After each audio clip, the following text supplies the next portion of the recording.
Good afternoon, everyone. My name is Dan Elberg. I'm Associate Professor of War Studies at the Swedish Defense University, and it is my pleasure to chair today's event and welcome you all to this book launch of the second edition of Antoine Bousquet's The Scientific Way of Warfare. And we're also live on Zoom at the same time. So that's why we're using these mics.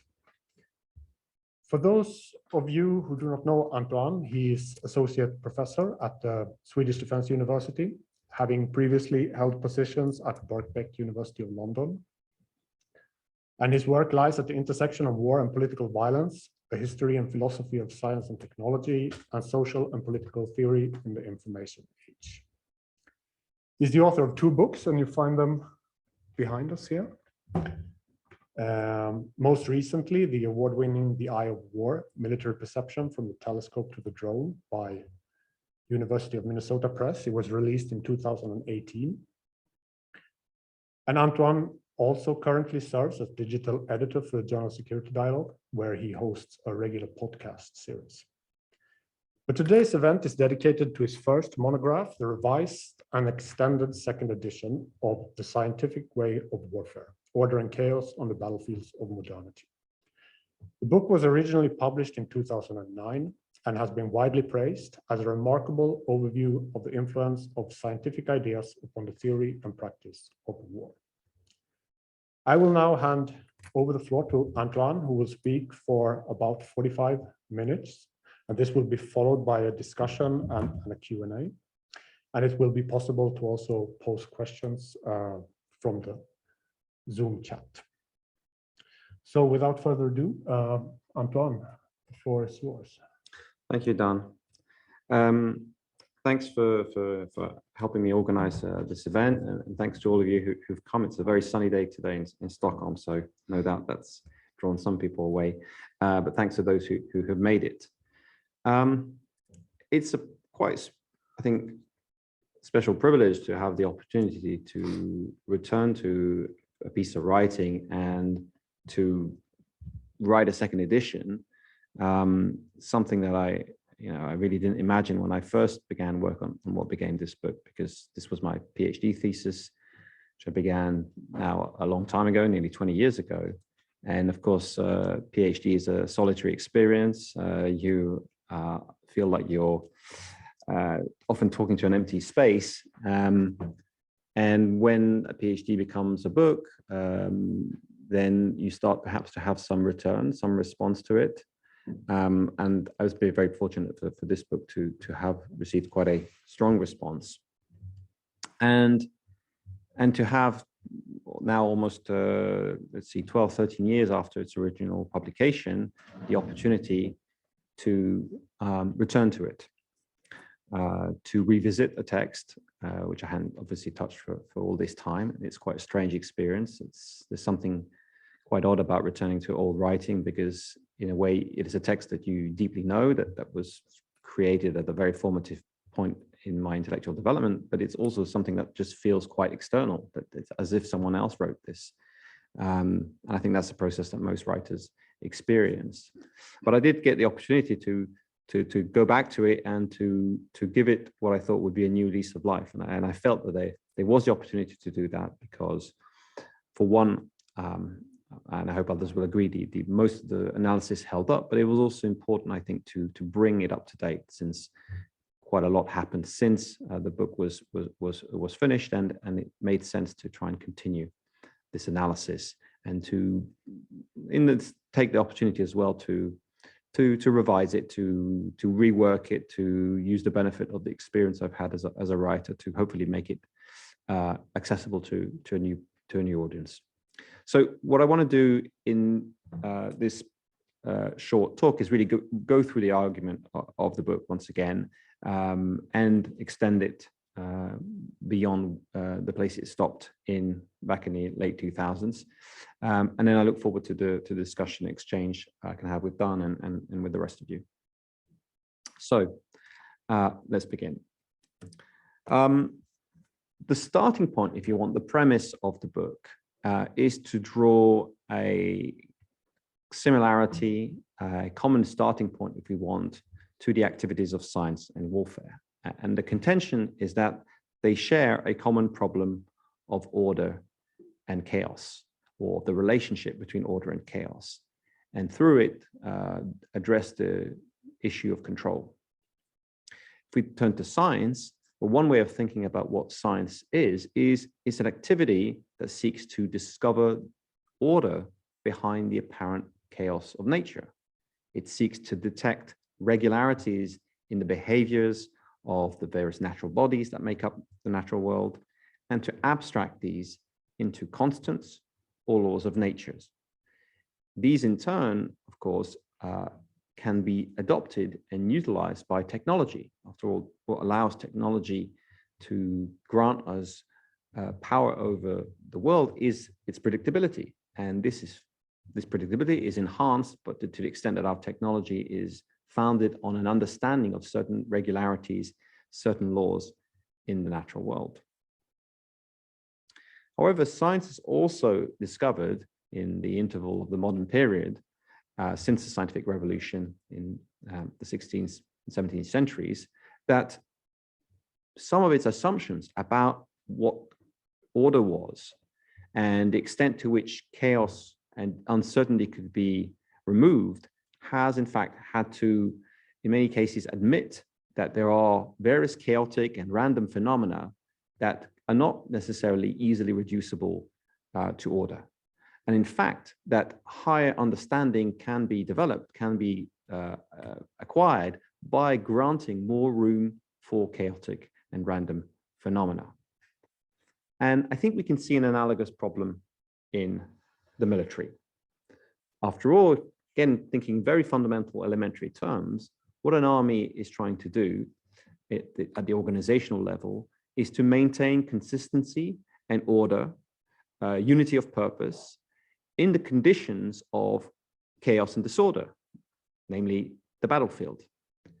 And the victory on the battlefield most commonly will be achieved by plunging the enemy into a state of disarray and chaos. So the problem of control, of order, of stability is a perennial problem of organization for the military. And so given this problem that the armed forces have faced throughout the centuries, it's not so surprising that they would find in scientific ideas a source of inspiration, particularly when we think about the prominence that scientific thinking has in our societies. I would argue it is the predominant discourse within our societies. It is the way of mobilizing resources and support that is arguably the strongest.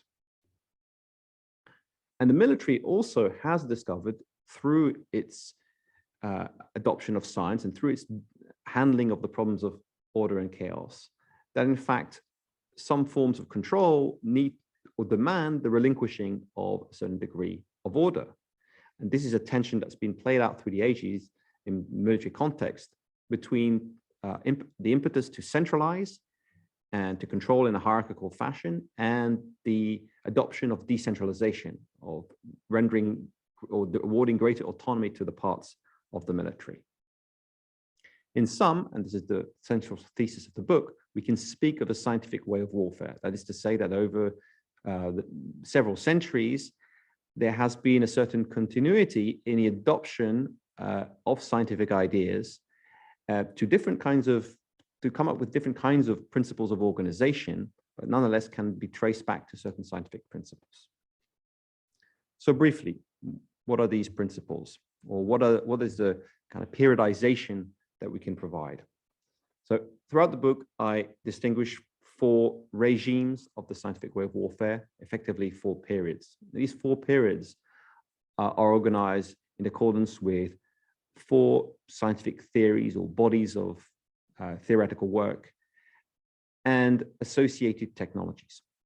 So we have, to begin with, the model of mechanism that appears at the inception of the scientific revolution, that thinks of the world as matter in motion.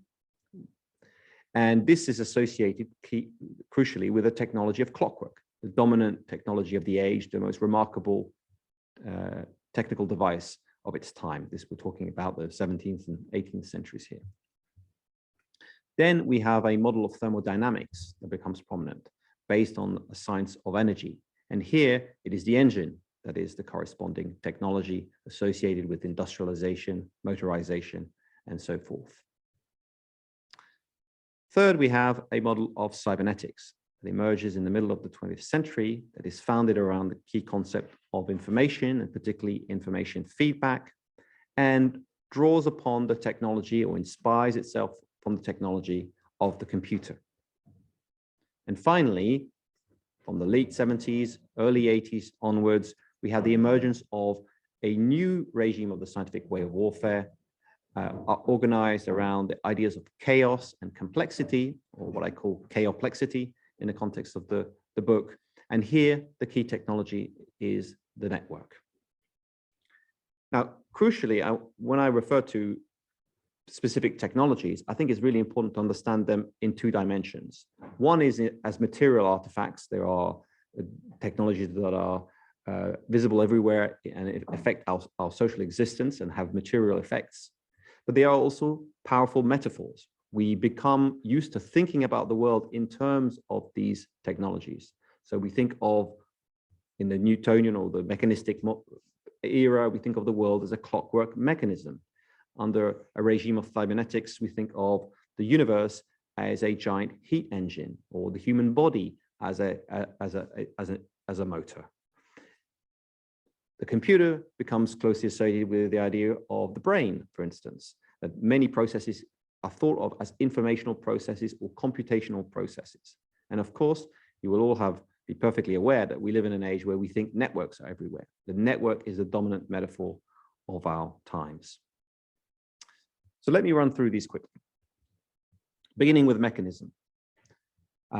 As I indicated, mechanism really emerges at the very inception of modern scientific thinking, and in many ways coterminous with science at the time. It tells us that the universe is best understood as matter in motion under a complete and regular system of laws of nature. And these can be described in terms of mathematics, particularly geometry. This emerges through the work of key figures like Galileo or the French philosopher René Descartes. The most, of course, prestigious of all of these is Isaac Newton, whose synthesis, his gravitational theory, provides a framework for understanding the motion of planets, the movement of all bodies on Earth as well. And hence this vision of a clockwork mechanism. We can understand the entire universe by breaking it down to its components, to the interactions of these components, and that it can be best described in the language of mathematics or geometry. This has, of course, a military correlate, what I would call mechanistic warfare. So that at this same period, what we see emerging in the European sphere is a conception of warfare that is heavily inspired by geometry and by Newtonian conceptions and so forth. We have an emerging science of ballistics. The role of firearms becomes predominant in this era. We have the emergence of highly geometric fortifications that are designed to counter or to defend against this new firepower, and is considered a kind of state of the art in terms of its geometric sophistication. And we have the development of so-called linear tactics, which in their ideal form are highly geometricized formations. You see this in the kind of artistic representations of the time, as with this one. We see synchronized cadence marching, so troops are heavily drilled and trained so that they can perform very elaborate maneuvers on the battlefield. So what we have at the end of this is a veritable clockwork army, regular, precise, and unfolding on the battlefield on the impulse of its commander. Now, crucially, the ways in which these armies deal with the problem of chaos is precisely by removing all initiative from these armed forces. Everything has to be rehearsed before, heavily drilled and trained, and the army just unfolds upon this decision of the command of its primary central officer. It has no capability for adapting on the ground to events that might happen. It merely can perform its task as effectively as possible. So this is really a system of complete centralization. And it was quite effective. In the 18th century, the armies of Frederick the Great, who was really the paradigmatic clockwork monarch, were very effective. They were widely admired as the greatest military force of the time. This would only last one time because, of course, very soon the French Revolution and the Napoleonic Wars erupted, and we start to see a different model. But first, we need to talk about the scientific inspiration of that model, which is the science of energy. So the scientific worldview begins to evolve in the 19th century away from thinking of force and mass as being the kind of fundamental building block of the universe towards this new conception of energy, which would eventually give rise to this theory of thermodynamics. Thermodynamics tells us two important things. One is that all forms of energy are convertible. So whether it's mechanical energy, electrical energy, kinetic energy, mechanical energy, and so forth, these are all variant forms of a common fundamental conception or force of energy. And these can be converted from one to another, and we can understand them through the same theoretical tools. Second thing that thermodynamics tells us, the so-called second law of thermodynamics, is that there is, in a closed system, that's a system in which you cannot bring in new sources of energy, an unavoidable dissipation of useful forms of energy. That is to say that over time, the amount of energy that you can convert into useful work declines. This is the so-called phenomenon of entropy. And this introduces into the scientific worldview the idea of an arrow of time. The clockwork universe is a timeless universe because it's one that you can run forwards, backwards. It has no beginning or no end, just like a clockwork system would operate.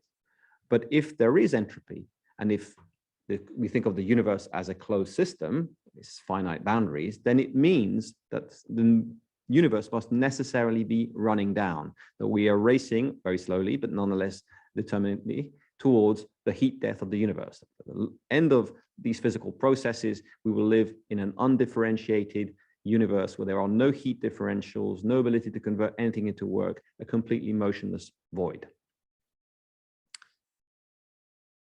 Now, all these kinds of theories, which actually have to make use increasingly of new mathematical tools, such as probability, to give an understanding of the random processes, the movement of particles in a gas, and so forth, that are studied by thermodynamicists.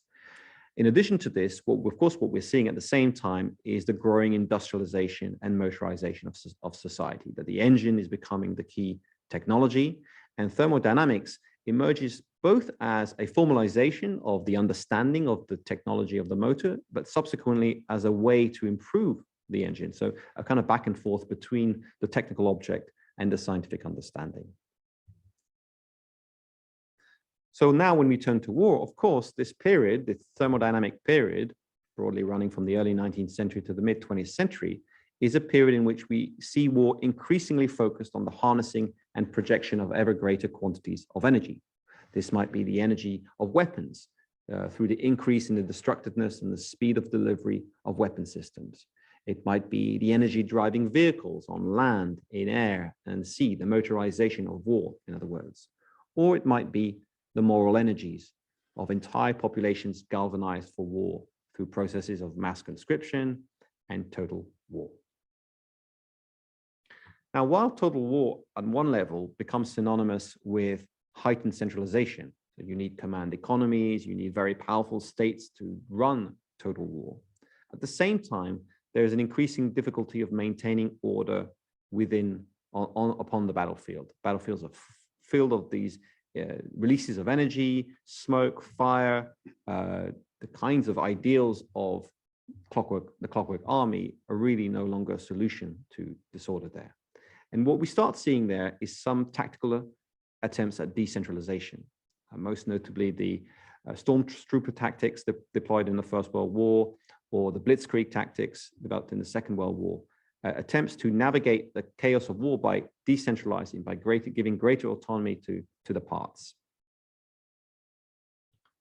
Ultimately, the Second World War is a kind of key hinge in the scientific way of warfare, because it's both the culmination of thermodynamic warfare. After all, it's the absolute form of total war that ends with the development of atomic weapons, which presage an even greater, maybe for once, final total war. But it is also the inception of a new cybernetic regime, that the scientific efforts, and the Second World War was a huge techno-scientific effort, gives rise to new forms, new technologies and new thinking that would then unfold throughout the Cold War. And so we enter the cybernetic age. What cybernetics tells us, or what cybernetics presents itself as, is a universal theory of control and communication in both biological and mechanical systems. All of this is founded on the key category of information. So we've progressively moved from the concept of mass or force to energy, and now to information. And we still live in this informational paradigm. What cybernetics specifically looked at was at how systems can regulate themselves through what they call negative feedback processes. That's to say, flows of information between a system and its environment that allow that system to regulate itself or to take corrective measures that can help it attain a desired objective. So to give you an example to what might sound a little bit abstract, think of the humble thermostat that keeps your house at a desired temperature. It is a cybernetic system because what it does is it continuously monitors the temperature in your room. And if this temperature does not correspond to the temperature it's been set at, it will issue corresponding action, either switch on a boiler if it needs to heat, or switch it off if it needs the temperature to fall. Now, this same principle can be applied to multiple systems. This was the discovery of cybernetics. We have our own thermostats. Our bodies are continuously regulating themselves in all sorts of ways in terms of temperature, but in all sorts of other forms of equilibrium seeking processes so that we can stay alive, quite simply. And of course, it also applies to mechanical systems.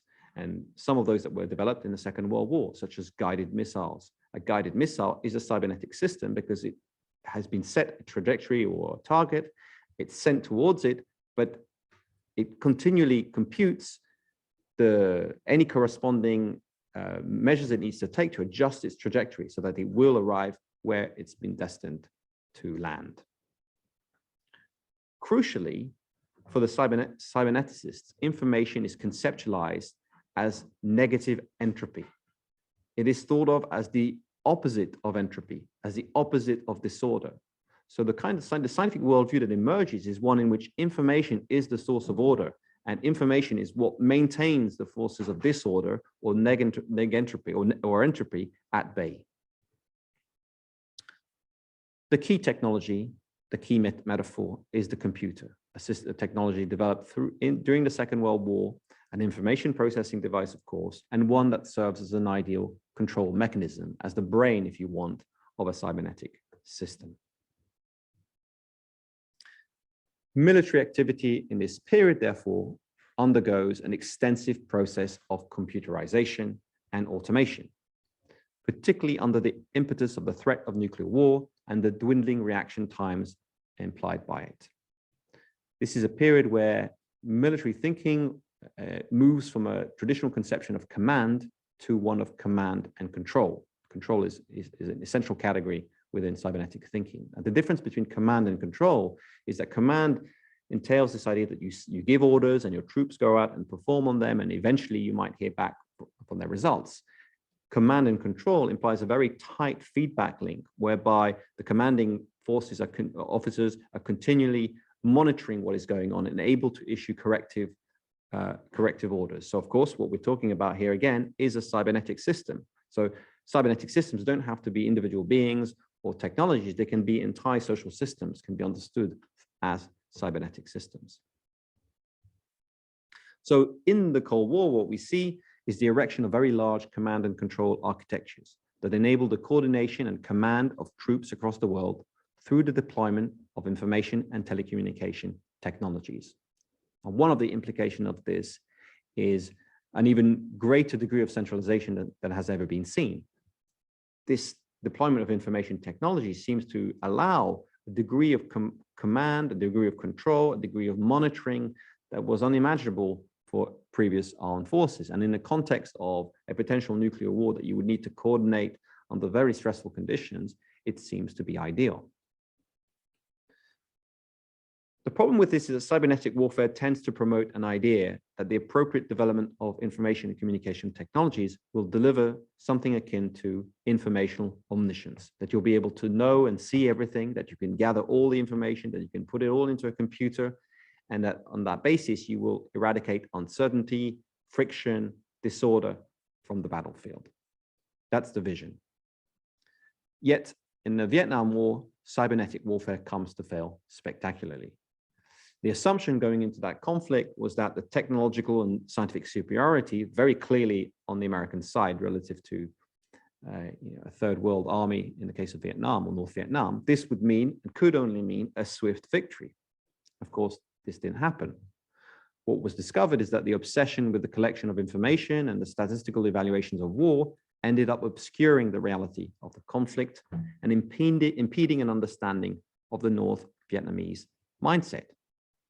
Moreover, hierarchical centralized structures of command and control tended to be vulnerable to informational overload and bottlenecks. At the same time, in the late 60s, early 70s, something is happening within the informational paradigm within the scientific worldview. Some of the concepts that were first developed within cybernetics are challenged and extended in various ways, and undermining the certainties that had been acquired. Now, this new understanding emerged from disparate inquiries in the 1960s and 70s in the fields of mathematics, in meteorology, in biology.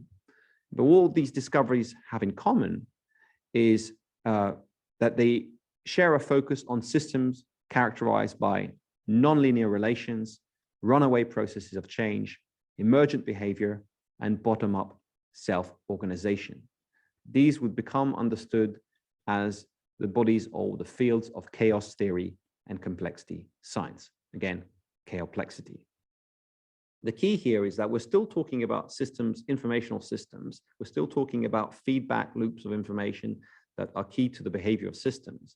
But the systems, the behavior of these systems is quite different. For one, the feedback loops are not necessarily negative feedback loops, by which, in a cybernetic sense, they're not stabilizing feedback loops. They can be feedback loops that lead to runaway processes that can impose often fundamental limits to predictability, particularly when we think of their non-linear character.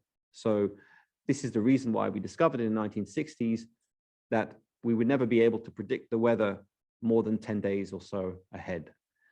This flew in against, in the face of the beliefs that had developed in the 1940s and 50s. When we had these new computers, the belief was, well, once we have these computers, we're going to put all the data in and we will be able to predict the weather with absolute precision. What Lorentz discovered in particular was that very small imprecisions in the measurements, and there is no way to get away from these imprecisions simply because you have to round off numbers at some point, mean that over time you can have huge variations in outcomes depending on very, very small differences at the outset. So the first lesson of chaoplexity is the predictability that was thought to be possible in the previous informational regime won't be. But on the other hand, it also discovered that there can be order in what was previously thought of as being disordered. Fractals, this image here, is a perfect example of a nonlinear system which involves very complex and patterns, very, very sophisticated patterns, but from very simple mathematical functions. And perhaps most importantly was the discovery that disorder could be was the profound source of creation and adaptability in living systems. So one of the things that chaoplexic theorists came upon is what is referred to as complex adaptive systems. These are systems that possess the ability to learn from experience and to flexibly adapt to a changing environment. And what's remarkable about these systems is that these systems do not have to be complex brains, at least the ones in the sense that we understand them. These big systems can be composed of very simple components whose complexity is in the behavior of these components. So-called swarm behavior, which has been observed repeatedly in natural systems, such as in social insects or or birds and so forth, are able to solve problems through local computations of multiple agents rather than through their centralized coordination. So these are intelligent systems, but their intelligence is a distributed form of intelligence. It emerges through the interaction of their behavior. It is not contained within the components of the system. The swarm does not, the individual members of the swarm do not understand or do not know or do not have full possession of what the swarm is able to, all the problems the swarm is able to solve. So the network, unsurprisingly, perhaps becomes the ubiquitous figure. It's the relationship between components that becomes interesting. That's where the true complexity lies. The sociologist Manuel Castells would explain that the network is the new social morphology. And of course, the best example of this in our society today is the internet, a technology that is still upending and transforming our societies in all sorts of positive and less positive ways as we speak. And that a technology that is in many ways unpredictable and beyond any individual control. Chaoplexic theories tell us that networks in the regime near the edge of chaos, this compromise between order and surprise, appear best able to coordinate complex activities and best able to evolve as well. So what chaoplexic theorists become most interested in is in this middle ground between very ordered systems, like a crystal or stone, and disordered systems, highly disordered systems like a gas. In between those, where at the boundary between order and chaos is where we find life. Systems that have some consistency and durability, but are also highly flexible and adaptable. That's the sweet spot, if you want. All of this begins to feed through military thinking in the 1980s and 90s. A figure like John Boyd is very important in this, but he was still quite a marginal figure in the 1980s. And it's really in the 90s that this thinking enters the mainstream, and it starts to inform what was being called the revolution in military affairs, which initially was very much in the cybernetic model. But in the late 1990s, the doctrine of network-centric warfare becomes put forward, and we start seeing very explicitly ideas drawn from chaoplexity informing it. So its key figure, Arthur Zebrowski, for example, explains that network-centric warfare looks at war as a complex adaptive system where nonlinear variables continuously interact. The complexity theory, he also says, requires us or tells us that the best form of organization is from the bottom up. So there's this idea that decentralization is the future of the armed forces.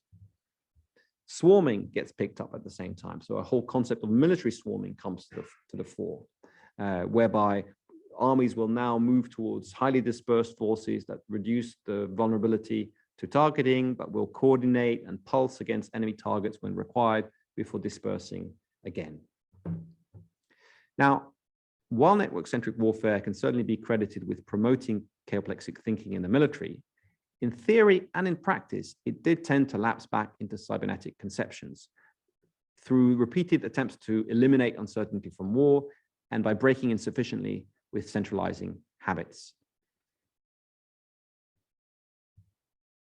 Nonetheless, when the Operation Iraqi Freedom had its moment in early 2003, in the lightning invasion of Iraq, there was a celebration of network-centric warfare. The General Tommy Franks, who had led the operation, simply said that he died and gone to heaven, seen the first bit of network-centric warfare at work. But the disillusion was to settle in quite fast. Obviously, the things started to go wrong on the ground, and the American military soon became aware that its adversaries, whether this was the jihadist movement, the Iraqi insurgency, the Taliban in Afghanistan, were more networked and decentralized than the US military, and that network-centric warfare was ill-suited to combat that enemy. And the terminology effectively vanished very quickly from military parlance. And that really is in a way where the original edition of the book ended. It was clear, writing in 2005, 6, 7, that network-centric warfare was in crisis. and I developed in the book a critique of network-centric warfare, looking at the ways in which network-centric warfare didn't really live up to its aspirations. And so that's where the book remained. But what was really happening, and this is what I had the opportunity to revisit in the second edition, was in the wake of the failing of network-centric warfare, of course, there was a move towards kind of radical overhaul of doctrine in the United States to try and save the war in Iraq and eventually the war in Afghanistan. And the two approaches, primary approaches that emerged in this period, are those of counterterrorism and counterinsurgency. And what is striking about both of these, when you look at the key text and the operational practice, is that once again, even if network-centric, what they do is they turn to chaoplexity, and that's the source of their inspiration. So for instance, counterinsurgency, what became known as COIN, views insurgencies as complex adaptive systems that require correspondingly decentralized emergent organizations to defeat them. One of the key theorists of COIN, David Kilcullen, explains that modern insurgents operate more like a self-synchronizing swarm of independent but cooperating cells than like a formal organization. Similarly, the Counterinsurgency Manual of 2006 explains that effective COIN operations are decentralized, that higher commanders owe it to their subordinates to push as many capabilities as possible down to their level. It is a major characteristic of a COIN force that can adapt and react at least as quickly as the insurgents. So networks, adaptability, decentralization, again, that's the name of the game. When we turn to counterterrorism, which was really a parallel track throughout this period, so counterinsurgency expected to work with the population, counterterrorism to take out the terrorist or insurgent networks. This is led by JSOC, special operations effectively in the United States, targeted killing and disruption of these networks. What we find, in the words of its key proponent and practitioner, General Stanley McChrystal, is a dictum that we find repeated everywhere in the US military at the time. It takes a network to defeat a network. We need to become a better network than the networks that we're fighting. And in some of the writings that McChrystal produced after he left the military, he develops this idea. This is very popular in the kind of business literature, and chaoplexic thinking is also very widespread in business in business thinking. His team of teams approach once again explains how, and you can see from the diagrams, you move from strict hierarchies to progressively more networked and distributed and decentralized operations, and the superiority of the latter on the former is indisputable. But of course, the war on terror starts to recede in the rearview mirror, beginning in the 2010s after the surges in Iraq and Afghanistan. These conflicts, of course, will in the end fairly ignominiously, but the immediate prospect of defeat has been avoided. The US in the 2010s, of course, becomes increasingly keen to pivot away from the global war on terror onto renewed great power competition, something that's ratified very clearly in the 2018 National Defense Strategy, which says unambiguously that now the problem is not terrorism, it is interstate competition. What emerges in this period is the idea of the third offset strategy, that there is a whole raft of new technological breakthroughs coming in AI and autonomous robotics, in human-machine collaboration, and that it will be essential for the United States to take advantage of these if it's going to compete effectively in this new landscape. But it's not just about technology, it's also about so-called organizational constructs. So there's a call for new organizational constructs, new thinking. Well, this new thinking actually looks quite old hat. All of it, once again, draws on chaoplexity. There are many I could mention, but I'll just talk briefly about three of them, and to illustrate how, in many ways, we're still at drawing from the same inspiration or same mood music. Mosaic warfare, a concept developed by DARPA, the research and development arm of the US military, in 2017. Mosaic warfare is the idea that the US military has to be more modular and interoperable. It has to be able to recombine at will in contested environments. Again, it's premised on the idea of self-organizing systems, information distribution decentralization, high degrees of adaptability. Decision-centric warfare is another concept that has become quite prominent. Here, what is advocated is distributed force design and the combination of human command with AI-enabled machine control. One of the distinctions, perhaps, with the previous chaoplexic thinking that was prevalent certainly during the period of the war on terror, is the idea that the informational environment is going to be contested, and therefore that the US cannot rely on a consistent infrastructure or information infrastructure, that it will need to have a much more flexible network that will be able to reconfigure wherever necessary. Once again, we're still articulating the same kinds of principles at heart.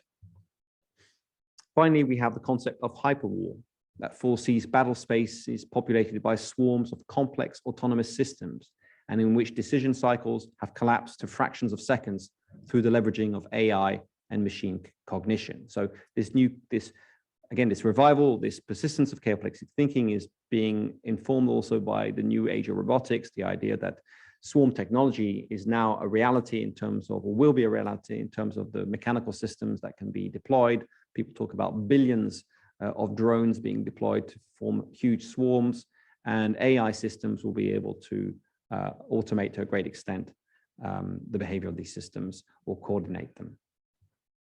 So one of the things that really comes out clearly, in fact, in revisiting the scientific way of warfare, is that chaoplexic warfare, to a large extent, is still the only game in town.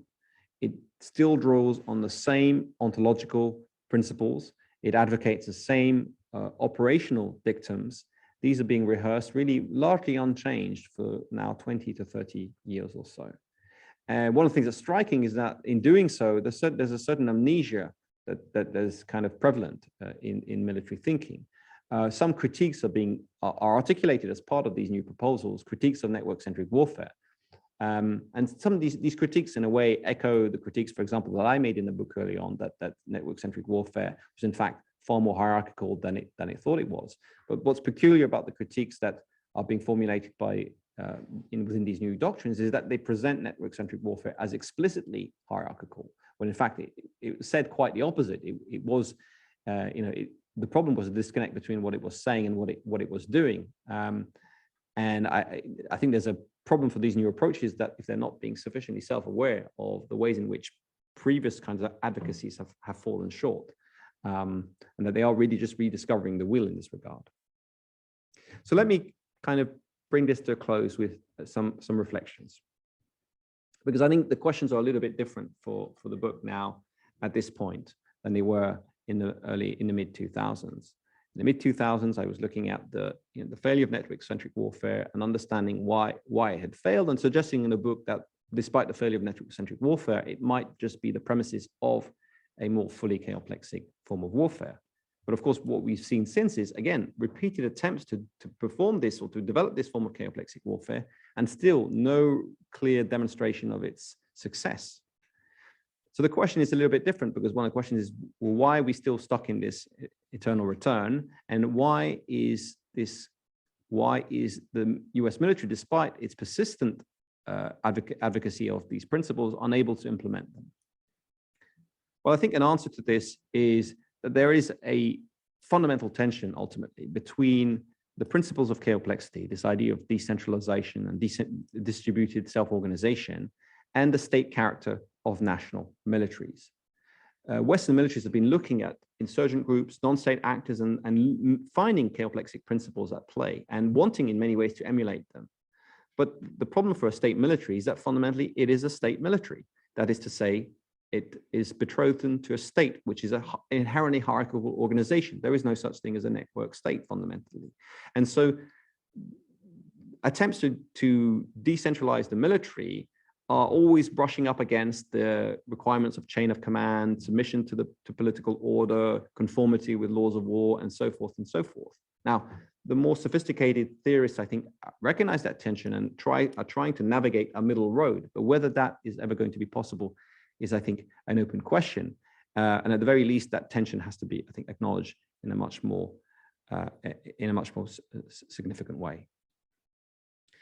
But the further thought, and the last thought I'll leave you with, is that maybe we have to take seriously this latest attempt to move towards chaoplexic warfare because of the new technologies that are emerging, because the ability to hand over control to drone swarms or to artificial intelligences might, in fact, perhaps be the way towards the realization of a truly chaoplexic military. But the question here for us is whether that is something we really want to see happen.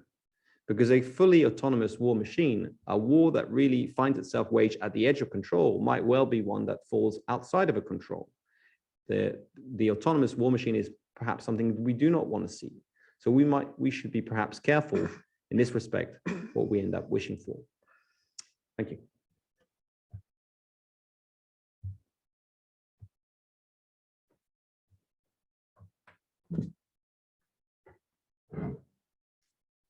Thank you very much, Antoine, for a very interesting presentation. We're now going to move into a discussion, after which we will open the floor to questions from the audience. So I have a few questions that I will ask Antoine, and there will be a chance, of course, for in-person questions, but also for the people from Zoom, I gather. But before I start, I wanted to give you a few brief observations on how I have experienced the book. I just finished reading the second edition around 10 years after I read the first. And I must say, one of the things that surprised me positively was how timely and up to date it felt. I mean, this is a book that you started, like you said, almost 20 years ago. So that is that was really nice. But I think maybe the strongest impression that the book has left, and maybe an obvious impression, but over the last decade, what I've noticed is the enormous impact of the book, and particularly the impact in the field of war studies. It's widely cited. It has over 500, I think, citations, and if you include the articles that sort of intersect thematically that you have written afterwards, it's over, I think, 900 citations. What is interesting about this is that the citations also come from a variety of sources, right? There's citations from the critical community, but more importantly, maybe the biggest engagement I would guess is from the military community. You have the US Marine Corps, the US Army, British, Canadian military writers who are engaging with the book. So that, along with the fact that Hearst now publishes a second paperback edition 13 years after the first, says something about the impact that the book has had on debates on war, warfare, and the role of the military in the West. So that is no doubt very, very impressive if you consider also the fact that this was a PhD thesis, like you said, or started out as a PhD thesis. Another really important and impressive aspect of the book, I think, and this is my final observation before I go into the questions, is how detailed and incredibly well anchored the book is in a number of extensive research debates. This is obviously a book about science in war, but it could also read as a book about science itself, I think, a particular perspective on its history, its development, its key thinkers, which I think all of us here appreciate is a pretty big subject to tackle, right? The history of science.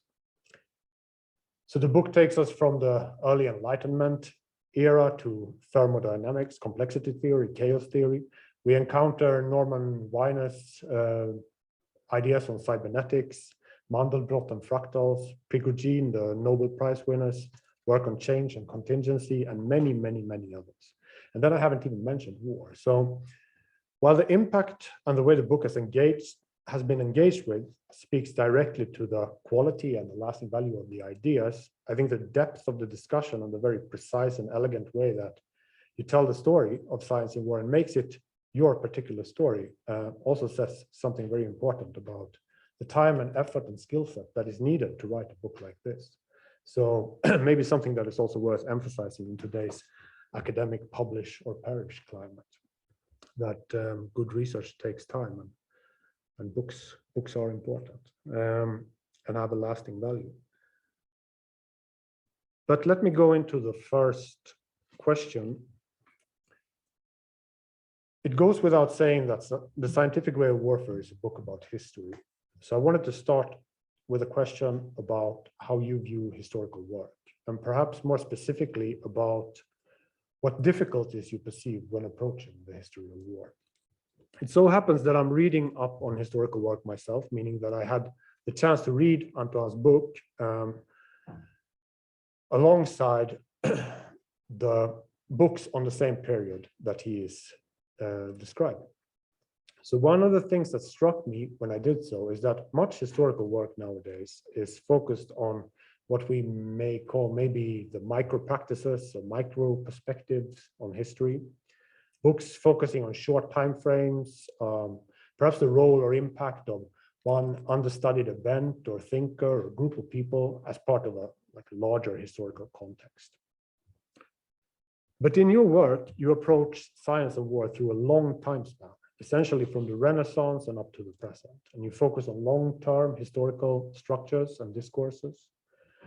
So this creates, I would assume, a need for pretty strict delimitations, right? And my point here is not that that the book simplifies. Everyone simplifies. All good books necessarily simplify. It would be unfair to demand of any periodization that it should be exhaustive in any way. But I think the question is rather, when you use history in your work, maybe this book, but also in the Eye of War and current work, how do you negotiate this tension between, on the one hand, attempting to describe history as well as possible, on the other hand, having to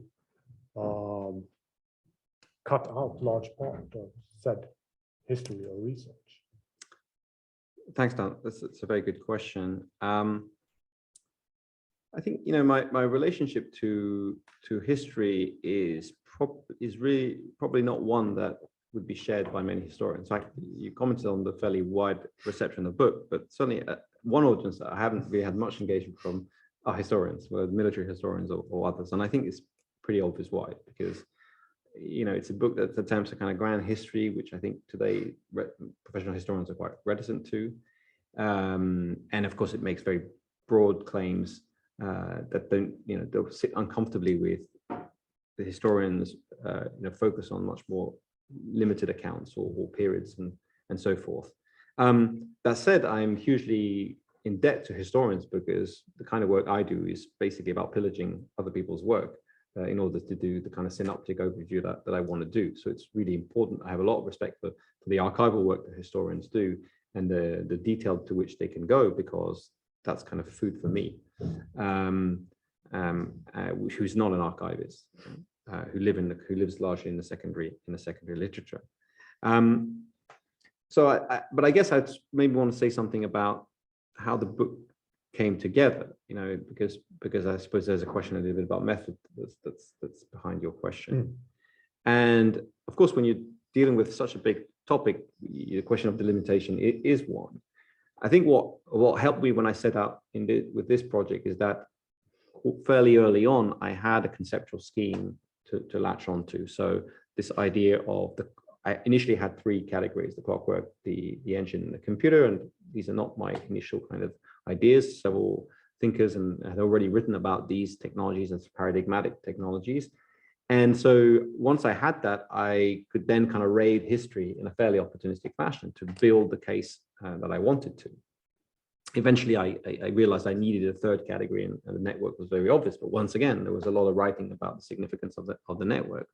So I stitched together this story really on the basis of these key categories and the historical resources I could pull on. Now, there's a cost to that. Obviously, it leads to kind of certain leaves me open to the accusation of certain kind of opportunism and selective reading, and maybe impressionism at times. That I'm trying to arrange so broadly in terms of the cultural references and the historical periods, the conflicts, that I end up making very big claims that are in detail always going to be open up to contestation or to certainly much more nuanced analysis. And so, the defense, I suppose, and my last defense to that would be that my use of history or the value of it hinges perhaps less in the end on whether we can talk about a thermodynamic era that would span the early 19th century up to the Second World War, than to whether there's a heuristic value in it. whether it helps us to, whether there's any use in thinking in terms of these categories, and how it helps to work through these kind of big oppositions that I'm trying to articulate, these more abstract ideas of order and chaos, or centralization and decentralization. And I suppose the response to the book, notably in military circles, I think speaks to the heuristic value of it. People probably haven't engaged with the book or haven't found use in the book because they find the history to be perfectly detailed, but that they find the concepts useful for their own thinking and their own practice. Thank you. Thank you. I think I'm going to move on to the second question and make sure we have time also for the audience's question. The scientific paradigm in war is often associated with the Enlightenment era, and you touch upon that obviously in the book. In Denis Diderot's Encyclopédie, the first scientific reference book of its kind, military tactics is classified as elemental geometry, consisting of rules and principles. And one of the important military thinkers of that time, Marquis de Puységur, even states, and I quote, "Military art is something that any man can learn without leaving his own house," end quote. So war in this view is basically considered a predictable endeavor, mastered through knowing and applying scientific principles. Many who study war would think of science in war, I think, as starting out with the neoclassical thinkers, Follard, Puységur, Joly de Mézeroy, Lloyd, and then continuing into the 19th and 20th century through Jomini, who was, I mean, deeply influential in that period. And of course, you touch upon this story, and it's part of your book. But as a contrast to this type of scientific thinking, we have the more art-oriented thinkers, the art of war. Guibert, Maurice de Saxe during the Enlightenment, and of course, thinkers and soldiers who initiated what may be called military romanticism, such as Behrenhorst, Scharnhorst, and the founding of the Kriegsakademie in Prussia, Napoleon, of course, but maybe most importantly, Clausewitz. So the study of war is often explained through this dichotomy between war as Enlightenment science and war as romantic art. But the picture that comes to the fore in your book is somewhat different. We encounter Guibert, for example, as a mechanistic thinker, and you introduce Clausewitz as a forefather of thermodynamics. So I was wondering, could you say something about how the scientific way of warfare relates to this dichotomy between science and art? And maybe also help us understand what the study of war may be missing by viewing its object in terms of this binary opposition.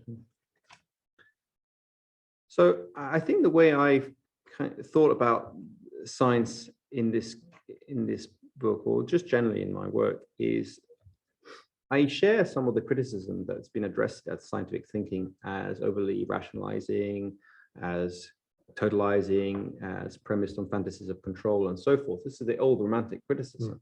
And of course, in many ways, I deploy that critique at different points in the book, notably against mechanistic warfare and cybernetic warfare, where they seem to be most in that mold.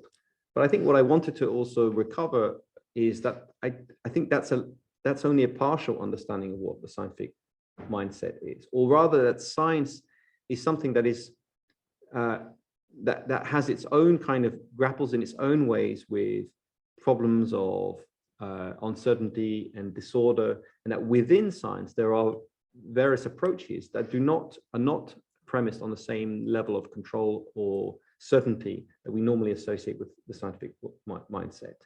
And one of the things that was, this didn't really come through my presentation, but I try to articulate that point in the book a bit more forcefully, is that science is in resonance with many other kind of cultural discourses.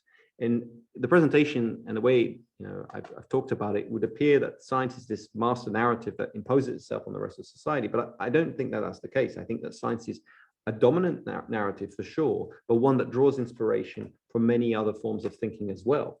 And its influence socially is because it echoes many of these reflections. It isn't that we're just inhabited by scientific ideas, it's that our scientific ideas emerge from our particular periods and our contexts.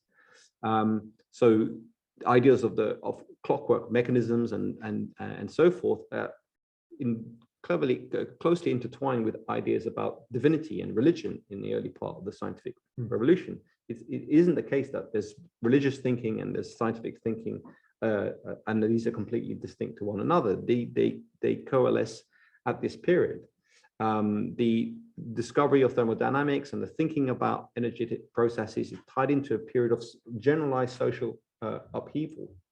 And the ways in which ideas of chaoplexity are so influential is because we recognize these experientially in our daily lives. This idea of networking, of a much more fluid and mobile society, the visibility of emergence and decentralization everywhere resonates with that. So, and that obviously informs also the way in which scientists are thinking about the world and the questions that they're asking. So I would not necessarily want to oppose art and science in that sense. I think that we find both of them embedded in one another. And in fact, more fundamentally, and this is kind of something that's quite close to my heart, I think one of the problems we have as a civilization is the problem of science and technology, because it's fine for us to critique technology and science, but it's not going to go away. Our societies are technological through and through, and it's only accelerating. And what's the problem with our culture, contemporary culture, is that we have the scientists, the technologists on one side, they do what they do, and we have the humanists, the social scientists, and so forth, and they do what they do. I think that we're not going to begin to even grapple with our problems until we build more channels of communication, more pathways, more understandings between these ways of thinking. If we don't build what Prigogine was writing about in the 1970s, a new alliance between science and art, or science and non-scientific thinking. And in my small way, I hope kind of my desire to engage with scientific and technical objects in a way that speaks to an audience that is not a scientific audience, and I'm not scientifically trained, I think is part of that ambition, or that insistence that that's what we should be doing. That we should be opening up the black box of technology, and that society has to have a much bigger voice in how it's going on. And that's not possible if we don't begin to understand what's going on. And similarly, we want the technologists and the scientists to not just be locked only in the scientific activity, in the technological exercise. We want them to think more broadly or widely about the social, philosophical implications of what they're engaged in. One follow-up question to that may be, I mean, and that's actually a different and much more simple way of asking the same question, is what is the role of art in chaoplexic warfare? As in the operational art, as in or art more generally. I mean, we in chaoplecity. Yeah. Well, I think there's so one of the audiences that have actually been quite receptive to the book are artists who I think, because there's a certain kind of community of artists who are interested in scientific questions or in technology and what technology means in the world today, and who I think share the same idea that we need to grapple with it, and that art and science don't necessarily have to be at loggerheads, or at least there has to be kind of a dialogue. The image I showed you to illustrate chaoplecity is the fractal. I mean, the fractal is an image that we can only have an aesthetic response to. And many of the things that we encounter in the chaoplexic world speaks to us at an aesthetic, at an artistic register. So again, I don't think these things have to be in opposition. That there are different ways of engaging it. Some people will engage it through the mathematics, through the computational dynamics of it, but there are also artistic and effective ways of engaging with it. And so we must. And when it comes to the military sphere, clearly we also, in one of the things that chaoplecity implies is precisely that there is uncertainty, unpredictability, contingency, and that is where agency comes in, that's where actors have to make decisions that may be based on intuition, on feeling, on things that cannot necessarily be broken down into simple kind of rational precepts or programming, for instance. And so that, of course, is something. So I think it's important that we find in science the resources also to affirm agency and a kind of aesthetic response to the world, rather than be entirely at loggerheads with that. Let me move on to a final question before we let the audience in. So this is obviously a second edition, and it was, the first one was published in 2009, which means that it was written a few years previous to that. And since that was published, quite a lot has happened, right? We've gone from Obama to Trump to Biden. We've endured a pandemic. And there's, of course, been the end of old wars and the beginning of new wars. Maybe the most dominant change is the change from the massive US involvement in Iraq and Afghanistan on the supposed end of counterinsurgency and irregular warfare, and the shift towards territorial defense and a return of more regular types of warfare. Of course, this new security landscape that everyone is talking about at the moment. So from the perspective of the book, how do you view these changes that have occurred between the first and the second edition? And in what way would you say that the book speaks to the last 10, 15 years? Well, I mean, one of the things that I wanted to look at when I returned to the second edition is to think about how much has changed and how much has remained. In the first instance, quite a lot has remained. I have found a kind of persistence of these ideas. They still seem to be the horizon against which we find ourselves caught up into. And military thinking hasn't moved beyond it, and with the kinds of problems that I think that arise from that.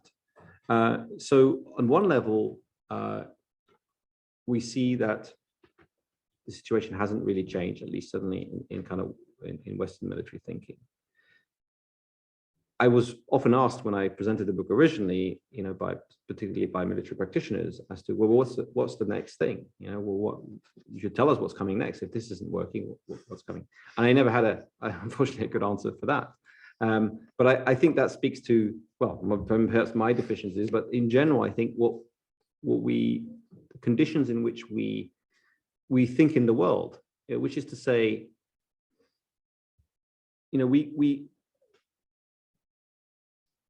part of kind of these kind of big cultural shifts that I try and trace are ones that occur over very long periods of time and quite incrementally. We are actually very much bound by the categories of thinking that we inhabit. It's just become ubiquitous for us to think of in terms of networks, and very difficult to think outside of it. In order, I think, and one of the paradoxes you could note, I think, if you looked at the book and you paid if you looked at the kind of method that I apply and the approach that I take, which is one that's based around theories of assemblages and so forth, is that an obvious comment would be that my own approach is itself invested in a kind of chaotic form of thinking, that it thinks through categories of networks, it thinks through feedback relations and so forth. And so I think one take on that would be, well, there's a contradiction in terms here. Are you not possessed by the same categories that you are somewhat trying to critique? I think my feeling is that that paradox is a necessary paradox, that we only have the tools that we have, and that we work through these tools. And partly our self-awareness of these tools is the conditions by which we might eventually surpass them. But I think that's probably not the task of any single individual, but kind of collectives task of our cultures to try and evolve and move beyond our categories of thinking. So very often it's very hard for us to project ourselves behind it. Very often it's when we've already traversed those movements, when it becomes apparent to us that we already are thinking in different terms. Maybe that's already happening. Probably it is already happening. I don't know whether I'm perceptive enough to have picked it up at this point. But it may well be happening. And certainly there are transformations in war that pose very significant conceptual difficulties.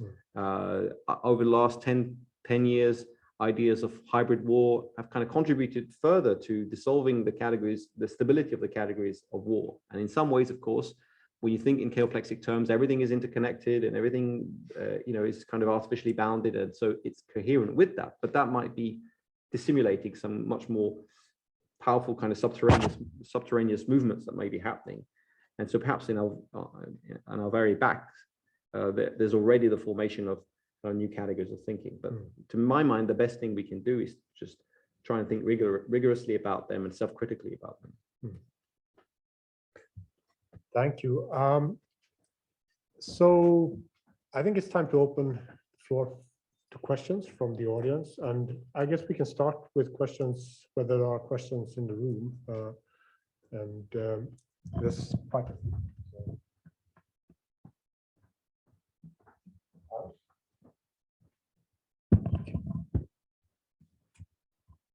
Thank you, Antoine. Interesting presentation. I have unfortunately not read the book, so my question will be just on the little bit of information that I gathered from your presentation. But when I listened to the 4 periods that you outline here, I could see some traces of some of the factors that you mentioned on all the 4 periods in the ongoing Ukrainian war. So I would like to hear about how you make sense of the ongoing war now through your framework. For instance, I don't know if you need some more explanations on how I see it, or if you can just answer it. No, I'll try and answer the question. Obviously, I've given some thought to the contemporary conflict. What I will say will be, I think, quite preliminary, because I think we're still gathering really information and understanding about what has been going on. We could say a few things about the Russians in the first instance. I mean, the Russians have an interesting role, a broader role in this story, in fact, because when you go back to the late 70s and early 80s, it is Russian thinkers, military thinkers, who formulated the concept of a revolution in military affairs initially. They saw the Vietnam War, and in fact, one of the interesting things that they saw in the Vietnam War was not so much the defeat of the Americans, but that the Americans had pioneered certain technologies such as high precision guided missiles and developed kind of diffusion of computation, and they feared that the US was running away towards a new kind of high-tech warfare, very much in a cybernetic model. So the Russians, I think, understood this, and in fact, the Americans drew inspiration from their Russian writings and effectively took the concept of revolution in military affairs from the Russians in the first place, the Soviets back then. The Soviets, I think the Soviets understood some of the things that were going on, but were, I think, at this point not really in a position to do much about it because of the state of the Soviet Union. Now, since the end of the Cold War, if we look at what happened, certainly from the early 2000s onwards, is that the rhetoric within the Russian military was to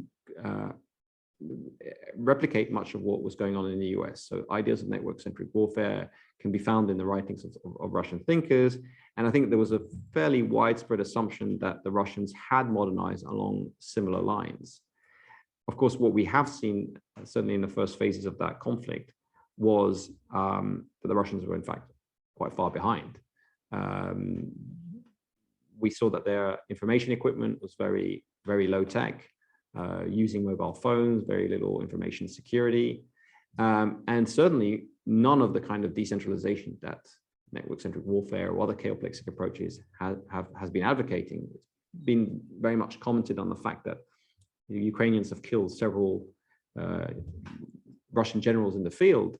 And one of the reasons for this is that the Russian military has to place these generals in forward positions because nothing gets done without their command. So I think certainly from the point of view of a chaoplexic way of warfare, the Russians seem to be pretty far behind in that respect. Although maybe their activities in the kind of hybrid space maybe it has been perhaps more impressive, although we haven't seen so much of it this time around.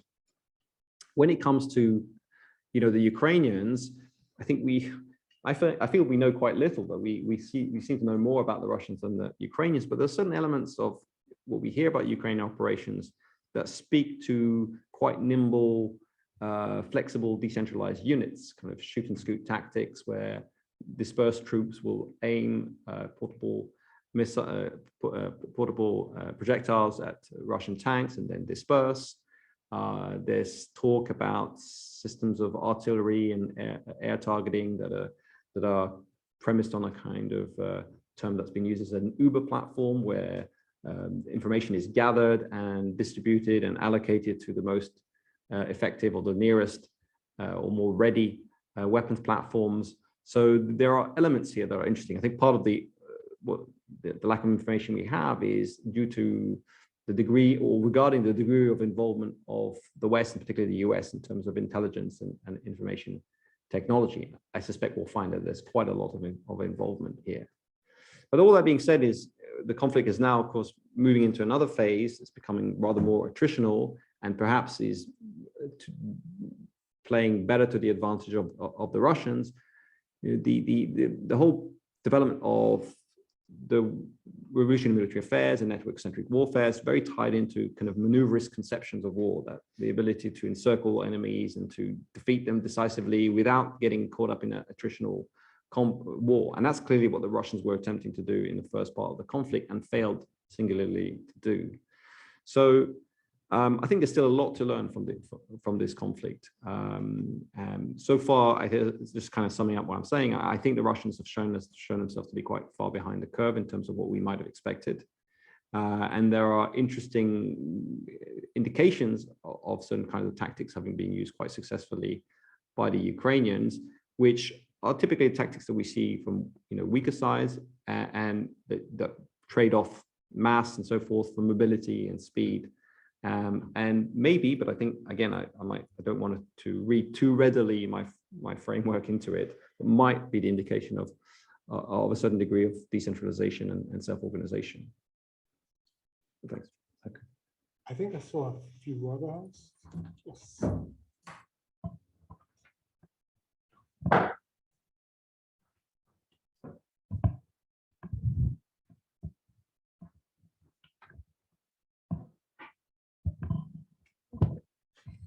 Thank you for the presentation, sir. You mentioned earlier building the bridge between artistic strategic thought and technological thought. Do you believe technology moves faster than strategy, or vice versa? Or do you believe it happens in cohesion despite the gaps in technological, non-technological strategic discussion? Mm-hmm. Well, I mean, I think you're invoking strategy in particular. I think it's important to say that I think most of the analysis of the book is really located at the tactical and operational level. And in fact, I think one of the problems and the failings that have been occasioned in recent decades has been because whatever kinds of excellence that can be developed, or brio can be developed at the tactical and operational level, and we shouldn't kid ourselves, despite the problems the US have encountered. At some levels, what they've achieved in the last 20 years or so in the digitalization of their troops and the kind of sophistication of their doctrine is probably way ahead of anything else that we see. And yet that doesn't lead to success when the strategy is bad. And clearly the strategy was very badly compromised in the invasion of Iraq. And perhaps within a year or so, that war was effectively lost, and it was only about damage limitation. It didn't matter how good you got at counterterrorism. You may be disrupting terrorist networks, but if in the process you're mobilizing more people to join the insurgency, then it's a losing proposition. So I think strategy is an area where this scientific thinking has its limits, because this is where a certain art has to come into play, because these are not strategic decisions, are not kind of reproducible scenarios. You can't really rely on very general principles. I think you need to be very closely attuned to the historical moment and so forth. And so strategy, I think, is where the most kind of nuance and sophistication is required. And for instance, where I don't see where artificial intelligence is going to be of much use in any foreseeable future. So I think it is important to make that distinction between the strategic and the operational levels of war, tactical levels of war. Thanks. Thank you. Thank you for a great presentation.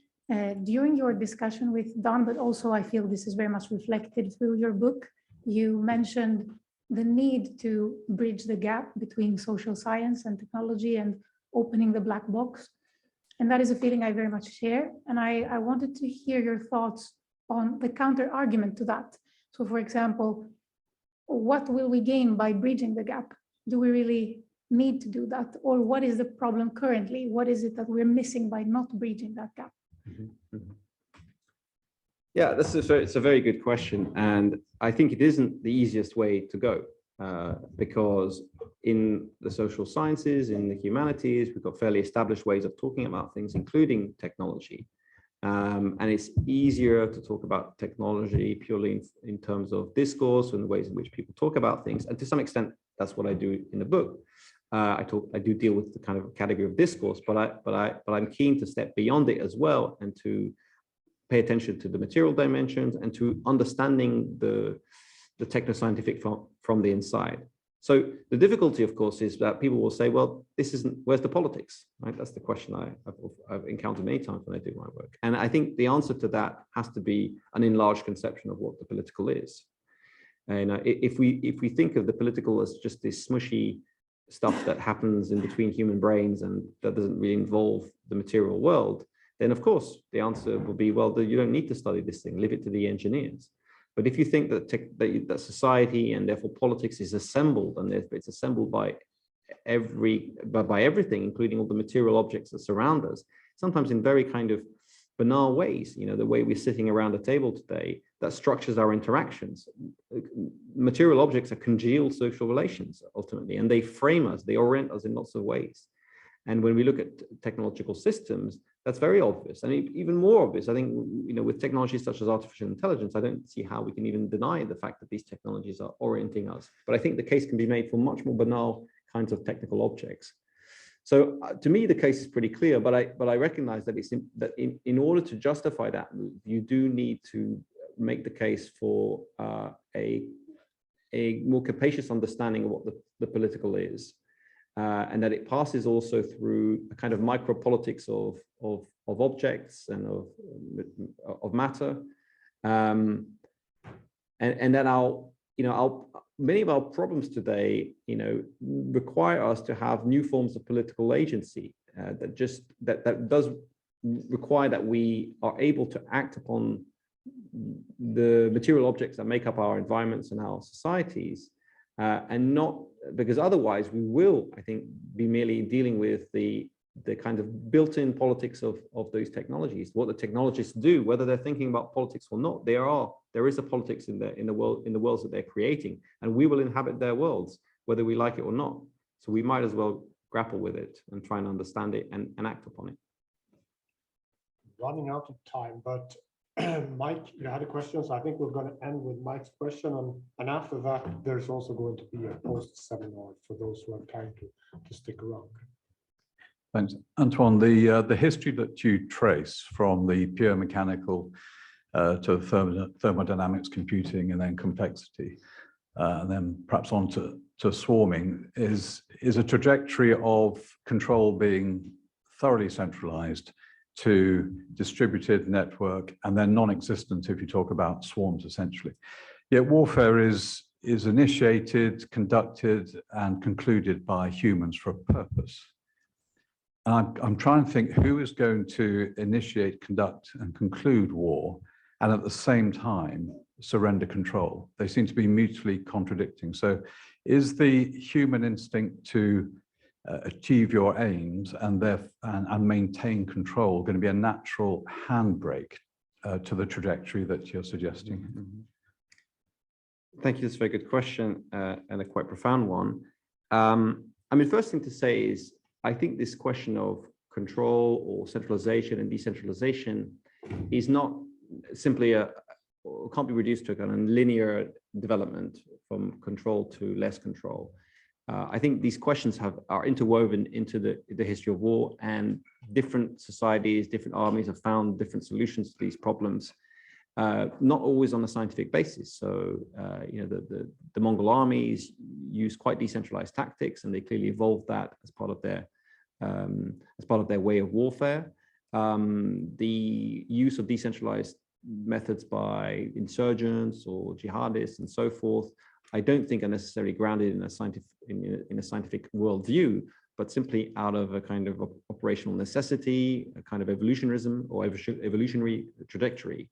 And so this question of centralization and decentralization actually permeates the history of war. It's very well captured in Martin van Greffel's Command in War, notably, where he deals with this question in depth.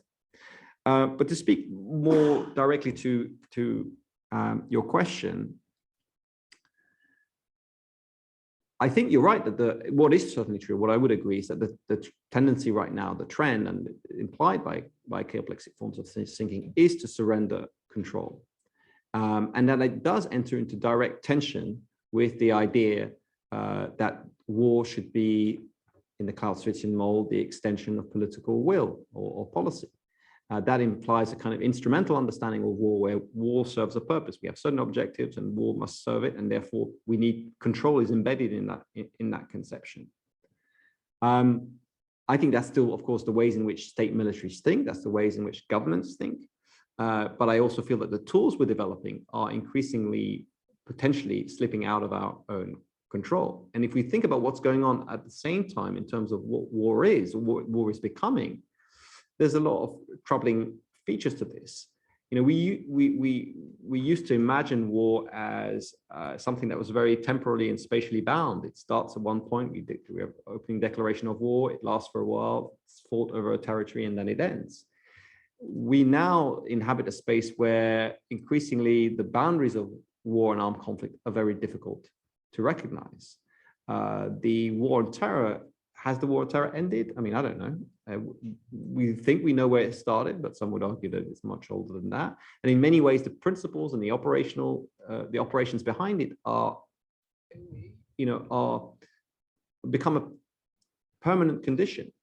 So that I do think that one of the questions that we really have to grapple with is to what extent we've created a world where war has acquired a kind of momentum and autonomy that's almost beyond the realms of the political, that we are quite able to rein it in, whether it is in terms of potentially what happens on the field, but also more generally in the kind of the rationalities of war, the dispersion of it into every aspect of the social.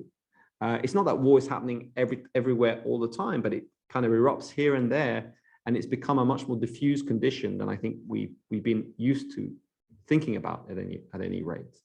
So these questions of control, I think, are critical, and the new wave of technologies are only going to make it a more urgent question for us to think about. So that's as much of an answer as I can give to it, but I think you put your finger on something that is a critical question for all of us. Thank you.